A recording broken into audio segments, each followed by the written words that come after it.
And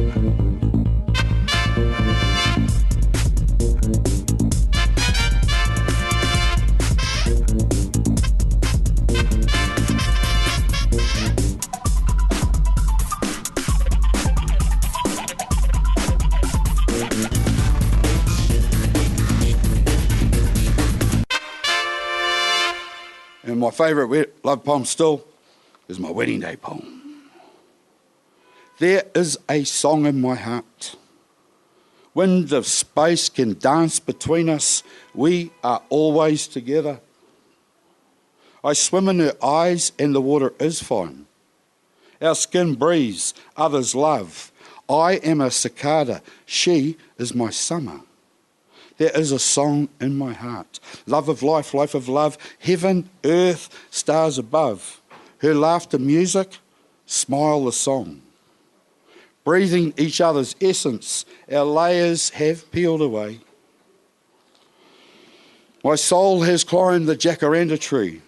Purple drops, summer snow. I smell her in jasmine. Her name means desert flower. Only a heart, only a heart, only a heart, only a heart with wings can fly. There is a love song in my heart, and the title is Shoshana. Poetry takes many shapes, forms, and differences. Part of what I'm about, I remember, I didn't even know, like when I got in poetry, what's that? But now I realise I actually was familiar with so much poetry, like on building sites, at stockwork meetings, sitting on trams, cars, buses.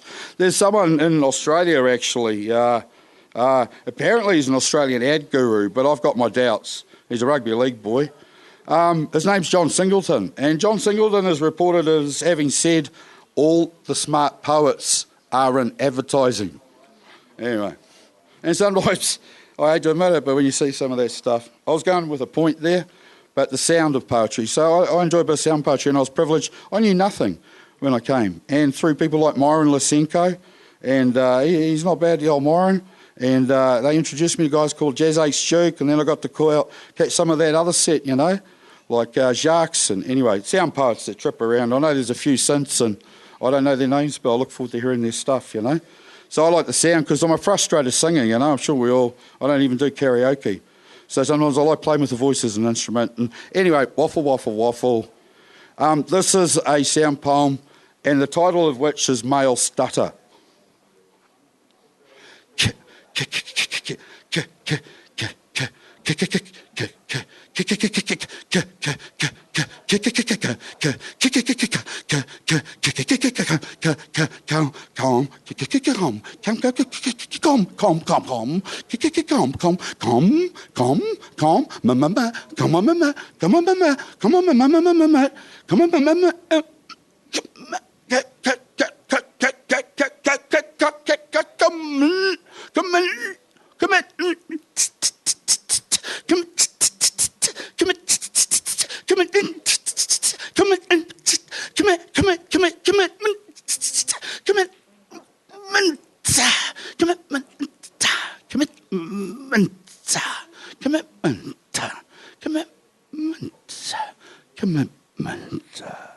Commitment.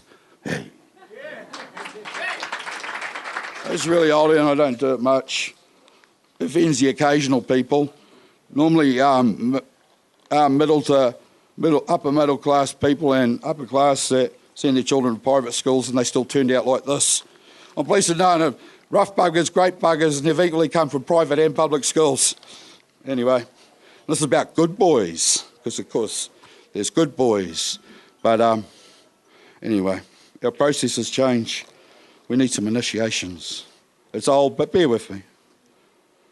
Boom, chicka, chicka, boom, boom, chicka, chicka, boom, boom, chicka, chicka, boom, boom. Sound off is on. 10 tonight, Beach Reserve, be there. Sound off, car competition, men get around with stereos and hum, hum, hum, bass beat. Sound off is going off, bass hum, crew gathered, cars jumping, bass humming, uni student, apprentice plumber, McDonald's man, car mechanic, bank teller, swell fellas, some suburbs, boys to men, Boys to men, no initiation, no initiation, no initiation. Boom, chicka chicka boom, boom, chicka chicka boom, boom, chicka chicka boom, boom. Drink piss, talk loud, drink piss. Want sex, feel horny, bass humming, bass humming, bass humming. Remember mama, remember mama, remember mama. Boys bored, need action. Pour diesel on the road. Cars go, tyres smoke, smell rubber, sound off, now going off. Noise level, outrage, citizens call for protection. Cops come, cops come, cops come. One rebel, seeking some applause, throws a bottle. Glass shatters, then the cops scatter, then regather, draw batons, charge the crowd. Adolescent anger, adolescent anger, adolescent anger. Turned on, bass humming, fight back, riot on. More cops, now suppress, make arrests. 5-4, traffic offence. 3-4, drunken affray. 2-4, resisting arrest. And 1, rebel seeking applause. Boom, chicka chicka boom, boom, chicka chicka boom, boom. Court time, all appear. They plead guilty. So sorry. We lost control. A loose moment. Won't happen ever again. Judge smiles. He understands. These boys, good homes, good future, good families, growing up, letting off, some steam, sound off, moved on. Another suburb. Maybe tonight, maybe tonight, maybe tonight. Boom, chicka chicka, boom, boom, chicka chicka, boom, boom, chicka chicka, boom, boom. Kia ora. Yeah.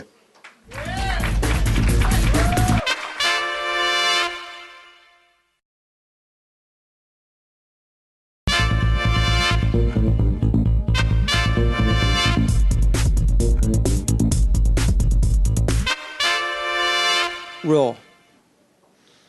I awake to the day of pain. Rawness, pain, with no skin excoriated, skinned, scalped, raw. I walk and walk and walk and more. I can't stand still, the pain, it is too much. The wind cuts razor sharp on muscle, sinew, bone. Bile excretes, keeping me moist. But it also seeps upon the ground as I walk in pools of my fluid and blood. The exquisite pain takes my all. I close mine eyes, can't take any more. I am so raw. I walk about, I cannot touch, nor be thus touched. So raw, grotesque in form, and stare it doth, drying my parts, each muscle drying, becoming hard. So leather surface of each muscle, sinew and bone. Drying out, it is thus done, sharp aching pain, 'tis my form, saturating all. When will this pain really end? I stop my walk, but pain's catalyst drives me on.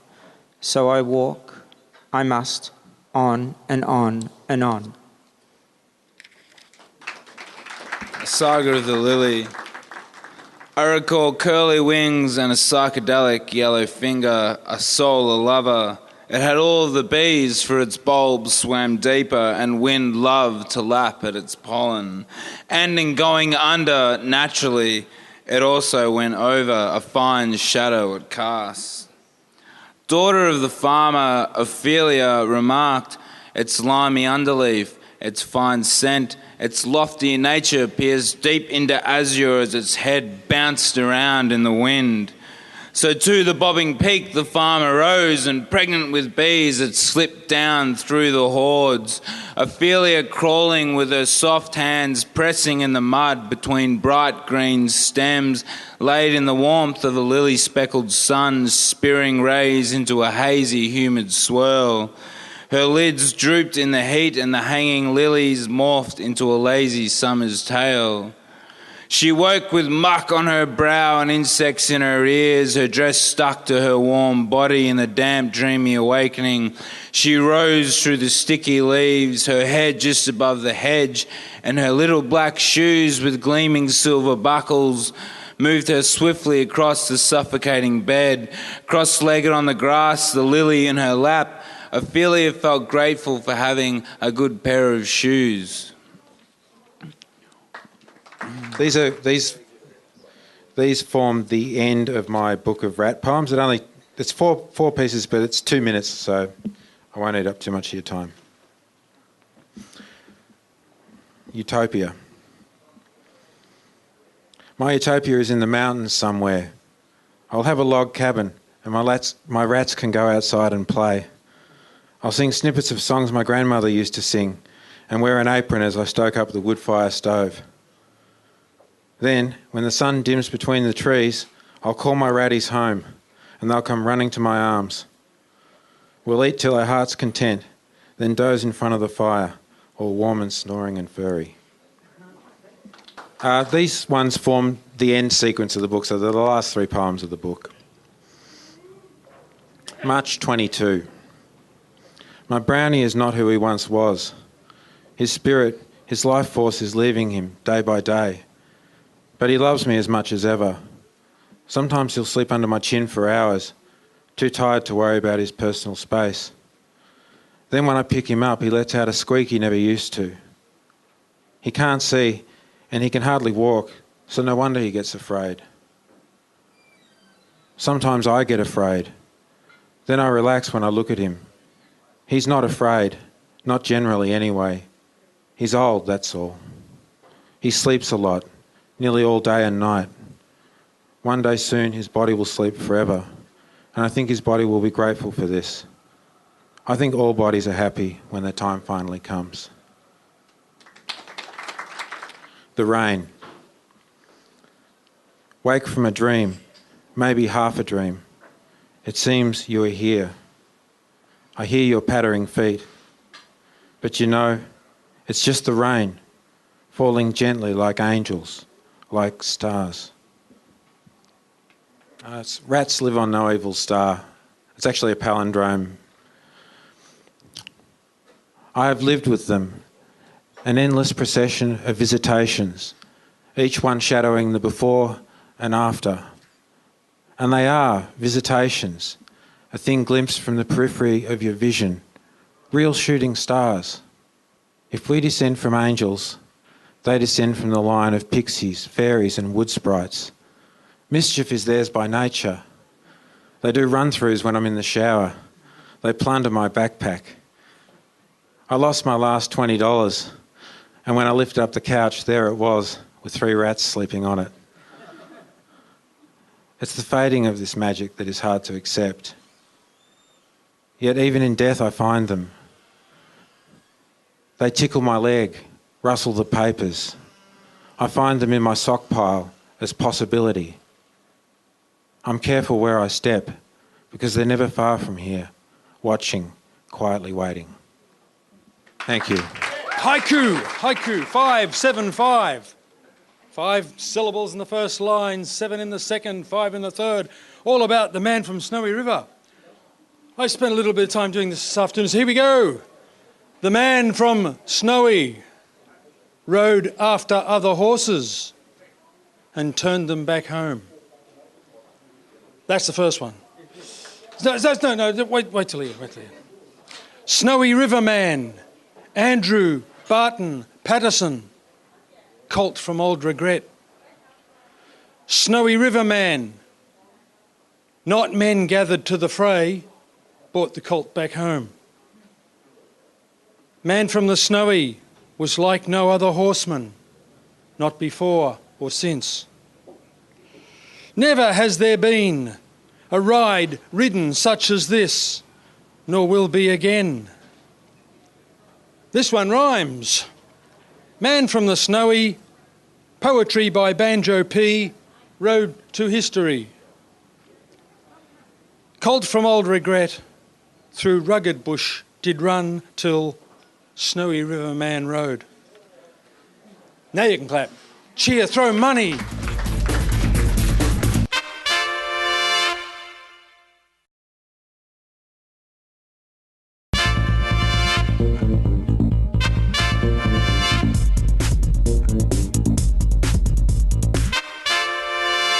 And I will finish with my final piece for the evening. This is called The Ends Don't Meet. All my life I have struggled to make ends meet. Now the ends are further apart than they've ever been before. There were times I thought I'd brought the ends close together, but the pressure was too great. I could not hold on. I realise I will never make these ends meet. I will have to let them go, and I know I will have no place to stand. So now I'll have to learn to fly. And I wonder what was at the other ends of the ends I tried to make meet. What were they tied to? Were they tied at all, or were they free to find a different security? Were they anchored somewhere safe? Were they held by stronger hands? Now I'll take hold of different ends. I'll reach for other horizons. I'll stand on a different shore. I'll be the poet. I'll be the artist. I'll be the minstrel who never had the freedom while he had to make the ends meet. Finally, I've realized that the ends met at me and were always tied to me. And these ends I've been trying to make meet are the ends that have always tied me down. So I'll be the poorer for never making the ends meet, but richer for following the dreams that met long ago and have always been together. Their weft and warp are on a loom woven by stronger hands that know how to make the ends meet. Thank you. First I've got a haiku from my friend for the snowy river thing. Old man or young man, kill those brumbies. To the will of the man, or let them be free. That's my poem. The fall. The shadows will fall across every face, every mouth like a carcass, it opens up raw, the iris empty, the brain, the heart, a diamond-locked door. And there is nothing to say anymore, because the shadow will fall across every face. So let's fall, baby, fall from grace. Death can be traced through the memory parts of her brain. She will not come clean, nor will she be the same. She will fall, the fall. Let burn the fire wall. 'Cause the shadow will fall across every face. So let's fall, baby, fall from grace. Let's face the fall, once and for all, one and for all. This is goodbye, my sweet, new, ageless love. This is goodbye. This is silence. It says so much. It speaks of the fall, the departing feeling of all that is beautiful. This is the fall. You found me raw and lost. You took me whole. You saved me from the fall. You were real. You were that lost old fairy tale love that I took too easy, like the comfort of a song, perhaps, too breezy. The silence is the end of all hope. It is the entranced into madness, the death dance. Somehow you always knew how to keep me. It was the sweetness given each time I pushed you down, trying to drown you in the deep blue sea. You kept me from the fall, but this is the fall, and I am in the midst of it all. Thank you. It's called Daddy, like the Sylvia Plath poem. I do love you, Daddy. I love you like a huntsman spider, gargantuan and fanged, sitting on my clean white wall waiting. I want to press you into memory. You are still terrifying, but I slip a glass jar over your grasping body and put you out and pray you won't come back. I love you as you love me. In the only way that we have ever known, you are a fisherman, Father, I feel the tenterhooks of your tender hands every time our arms wrap goodbyes in gilded paper, tie them up with ribbons, hang them in a trawling line dangling in the mangrove tide. You cast me out at sunset in the winter, when the beach is empty and the holiday makers have gone home. The half-light filters like the shadow bars of your seaside prison, and it is so cold. You brush the rocks where someone's ashes once laid. I do love you, Daddy, and I will lay you down someday, away, away, away from the pain of all my childhood recollections. I am sorry if you have changed, and I in distance cannot let you. We were young once. Your hair was black.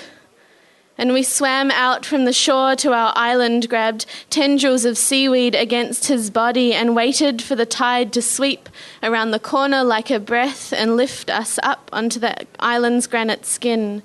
We scaled mountains together, circling the island's cliff-face labyrinth, scratching scars into our memories that I hope will not remember this mess we now are in. We are circling each other. Different planets in the same orbit. My mother's memory, our ever-present sun. If we were shipwrecked now, would you save your sodden daughter, who knew the only way to miss you was to run? Both of us were young once. We walked around the headland, into a raging sandstorm that beat blindness into my eyes. You came and you found me within the wind and led me to safety with your voice as my guide. I remember when we used to paddle our boogie boards upstream away from the tide. I screamed at the sight of spindly spiders that walked across the water, placing their fragile legs on pockets of air. Maybe there is a precarious place where we could meet each other. I hope when we are older that I might find you there. I do not live close to the beach anymore. I cannot swim across the stingrays of your youth and not be afraid of the barbs. You were a hippie once. You chained yourself to freedom, tied those chains to marionettes and tried to make me dance. What will happen to your arms, which once carried placards? What happened to the spaces between your fingers, which, like a time-turner, filtered sand, now clenched in fear? What happened to your arms which carried my mother across your honeymoon threshold? I will take my blame. But forgive me, Father, it was you who brought us here. I cannot go back before my time and take the joint, the pill, the powder, the syringe from your hand, or tell you how one day these gentle highs, these dazzling heights could help you become a violent man, and that when your fists stop flying and your daughter grows and runs in the hope she'll never see another tear run down this strong man's cheek when he sees what he has done, when his guilt blossoms blue on his baby girl's face, the only means you will have of escape is watching the tide, still watching the tide, though the sky too turns blue and fades to black. Knowing that though she still loves her daddy, your daughter is far across that ocean, the tide at least one day might come back.